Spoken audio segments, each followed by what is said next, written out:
Bonjour à tous. Les taxis bourguignons de retour dans la rue. Aujourd'hui, une nouvelle mobilisation est prévue ce matin à Dijon contre la nouvelle convention de la Caisse primaire d'assurance maladie. Elle doit entrer en vigueur dès demain. Pas d'opération escargot ni de blocage, mais un rassemblement dès le début de matinée à 8h30 devant les locaux de la CPAM sur le boulevard de Champagne. Un soulagement pour nos éleveurs de bovins, notamment dans le Jura. Ils pourront reprendre les exportations à partir de demain, après l'annonce hier du ministère de l'Agriculture. Elles sont suspendues depuis une dizaine de jours pour éviter la propagation de la dermatose nodulaire. Le ministère souligne qu'aucun nouveau foyer du virus n'a été déclaré en dehors des zones réglementées, mais la vigilance reste de mise. Appel à témoins lancé par la gendarmerie de Baudrière près de Chalon-sur-Saône. Un homme de 49 ans est porté disparu. Le quadragénaire habitant de la commune de la Truchère est activement recherché. Il mesure 1,64 m avec des cheveux bruns courts. Si vous avez une information, vous devez contacter la gendarmerie. Une saisie impressionnante réalisée par les douaniers de Saône-et-Loire. 12 tonnes de tabac récupérées lors d'un contrôle sur l'autoroute A39 mardi dernier, l'équivalent de 60 000 cartouches.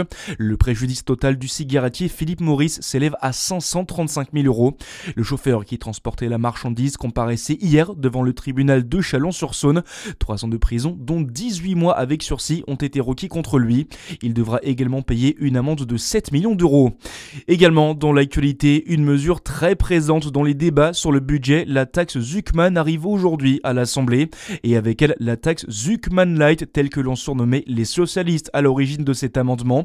Il vise à gagner le soutien des centristes, fermement opposés à la taxe Zuckman originale, Jeanne Biard. Oui, l'économiste Gabriel Zuckman proposait d'instaurer un plancher d'impôt de 2% sur les patrimoines de plus de 100 millions d'euros, une taxe qui rapporterait 20 milliards d'euros par an selon son auteur.